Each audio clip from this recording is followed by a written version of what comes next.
형제가족 여러분 안녕하세요. 오늘은 11월 22일 화요일 거룩한 백성의 이웃사랑이라는 제목으로 레위기 19장 13절부터 22절까지를 묵상합니다. 13절 너는 내 이웃을 억압하지 말며 착취하지 말며 품꾼의 삭을 아침까지 밤새도록 내게 두지 말며 라고 합니다. 자, 거룩한 백성으로서 사람 사랑, 이웃들을 어떻게 사랑하고 실천할지에 대해서 하나님 말씀하십니다. 하나님이 거룩하다는 것은 우리가 거룩함으로 따라가야 되는데 그 거룩함의 모습이 세상과 다른 사랑의 모습으로 하나님께서 말씀하시는 그 사랑으로 실천하라는 것이죠. 그래서 이웃을 억압하지 말고 착취하지 말고 품꾼의 사기라는 것은 대개 하루 일당을 받는 노동자들 얘기합니다. 노동자들이 일을 끝나면 저녁에 퇴근하기 전에 매일 받는 데일리 셀러리라 그래야 되나요? 하여튼 일당을 받아야 되는데, 그쵸, 일당이죠. 일당을 받고 그 다음에 그것을 가지고 먹을 것 사고 하면서 집에 와서 이렇게 가족들하고 누려야 되는데 그것을 주지 않으면 사람들이 어렵잖아요. 그죠? 그래서 억압하지 말고 착취하지 말고 그 품꾼의 삭을 밤새도록 네가 갖고 있지 말라는 것은, 내가 갖고 있는 힘이라는 것은 지위나 권력의 힘도 얘기하고요, 경제력도 얘기합니다. 이것을 통해서 다른 사람을 누르지 말라는 것이죠. 노동력을 착취하지 말고 임금, 월급을 착취하지 말라는 것이죠. 내가 갖고 있는 힘으로 다른 사람을 섬기며 사랑하면서 하는 것에 써야지 그것으로 다른 사람을 이용하고 마음대로 내 뜻대로 하지 말라는 것입니다. 14절 나는 귀먹은 자를 저주하지 말며 맹인 앞에 장애물을 놓지 말고 내 하나님을 경외하라. 나는 여호와니라.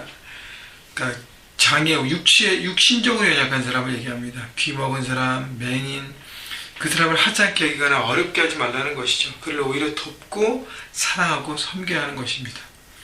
여러분, 그래서요, 하나님께서 우리에게 주신 그 힘, 물질과 지위와 권력과 육신의 모든 것들은 다른 사람을 섬기라고 주신 것이, 그것을 이용해서 나를 드러내고 다른 사람을 조종하지 말라는 것이죠.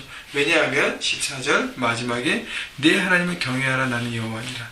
하나님을 경외하는 마음, 하나님을 믿는 마음, 하나님을 섬기는 마음, 하나님의 창조주 되심을, 그분의 다스리심을, 그분의 뜻을 내가 존경하는 마음으로 이 사람들을 사랑하고 섬기라는 것입니다. 그래서요, 모든 것의 사랑의 주관의 출발이 누구예요? 내가 아니라는 것이죠. 내 뜻대로 내가 좋아하는 사람은 사랑하고 내 마음대로 내가 싫어하고 미워하는 사람들은 버리고 하지 말라는 것입니다. 내가 오늘 기분이 좋으면 내가 막 섬기고 내가 기분이 안 좋으면 막 하고, 그게 아니라는 것이죠. 하나님을 사랑하는 마음, 하나님께서 우리를 한 사람 한 사람에게 향하시는 그 동일한 마음대로 하라는 것입니다. 그래서 하나님을 예배하고 하나님의 사랑을 품고 하나님 안에 온전히 거하는 사람만이 이것을 할 수 있다는 것이죠. 15절 너희는 재판할 때 불의를 행하지 말며 가난한 자의 편에 들지 말며 세력 있는 자라고 두둔하지 말고 공의로 사람을 재판하치며, 재판을 할 때는 공의로 해야 된다는 것입니다. 그러니까 불의로 하지 않기 위해서는 힘 있다고 그 사람을 두둔하지 말아야 되고요, 가난한 사람이라고 막 하지 말아야 되고, 그 사람의 잘못과 어떤 그 행동에 의해서 철저하게 하라는 것입니다. 그래서 그 기준이 사람에 있지 않고 하나님에 있음을 또 말씀하고 있습니다. 16절 너는 내 백성 중에 돌아다니며 사람을 비방하지 말라. 내 이웃의 피를 흘려 이익을 도모하지 말라. 나는 여호와니라. 사람을 비방하지 말라는 건 뭐예요? 가십이나 한국말로 하면 뒷담화죠. 사람에 대한 것을 하지 말라는 거예요. 그래서 여러분, 소문 내는 사람들 있잖아요. 여러분, 그거 딱 하지 말라는 것입니다. 다른 사람에 대한 소문 내지 마십시오. 혹시 안 좋은 소문이 여러분에게 왔을지라도 여러분에게 끝나게 하십시오. 더 이상 퍼지지 마십시오. 그것이 진위가 발견될 때까지 여러분 보십시오. 중보해 주십시오. 그리고 다른 사람을 이용해서, 다른 사람을 희생시켜서 내 이익을 창출하지 말라는 것입니다. 함께 섬기고 함께 사랑하는 것이지 결국 나를 위한 사랑을 하지 말라는 것이고요, 하나님의 마음으로 사람들을 사랑하고 섬겨야 된다는 것입니다. 사람은요, 이용의 대상이 아니라 섬김의 대상임을 여러분 다시 한번 기억하고 생각해 보시면서, 여러분 이웃에, 여러분 친구들에게, 여러분들 직장 동료나 이 주변 사람들에게 과연 나는 어떤 모습으로 하고 어떻게 하고 있는가, 여러분 여러분이 이제 시간이 지나면서 지위와 경제력 이런 게 더 커지고 있고, 이미 여러분이 비즈니스 오너 하시는 분도 계시잖아요. 그죠? 그렇게 할 때 여러분이 돕고 섬기는 직원들과 그런 주변 사람들, 거래처 사람들과 이 모든 것들을 내가 과연 어떻게 하고 있는가 돌아보라는 것입니다. 17절. 너는 내 형제를 마음으로 미워하지 말며 내 이웃을 반드시 견책하라. 그러면 내가 그에 대하여 죄를 담당하지 아니하리라. 형제를 그러니까 마음으로 미워하지 말라는 것은, 그러니까 형제에 대한 어떤 미움을 빨리 해결하는 것이라. 그래서 18절은 원수를 갚지 말며 하고 있습니다. 마음에 원한이 있고 막 이렇게 어려움이 있으면 그것을 하나님께 맡기고 원수 갚는 것을, 그 관계를 풀어내라는 것이죠.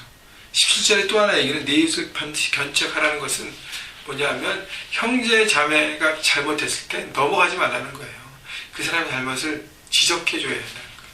가르쳐줘야 하는 것입니다. 근데 그것이요, 정죄의 베이스로 가르치고 지적하면 그것은 서로의 관계가 깨집니다. 여러분, 그 베이스는 사랑이에요. 품는 것입니다. 그가 잘 되고 세우게 하는 것입니다.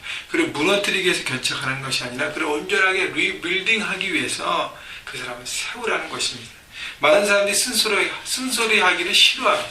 왜냐하면 나도 귀찮고 듣는 그 사람도 부담스럽고 서로 안 하려고 그래요. 그러다 보니까 죄악이 계속 우리 안에 남아있고 이렇게 서먹한 그 모든 것이 계속 있지 않습니까? 그걸 해결하라는 것입니다. 어떻게요? 믿음으로, 사랑의 베이스로, 하나님의 마음으로 하라는 것입니다. 자, 그래서 18절 계속 보면 원수를 갚지 말며 동포를 원망하지 말고 내 이웃 사랑하기를 내 자신과 같이 사랑하라. 나는 여호와니라. 내 자신과 같이 사랑하라 그랬어요. 나를 사랑하고 아끼는 것만큼 다른 사람을 사랑하고 품으라는 것입니다. 19절.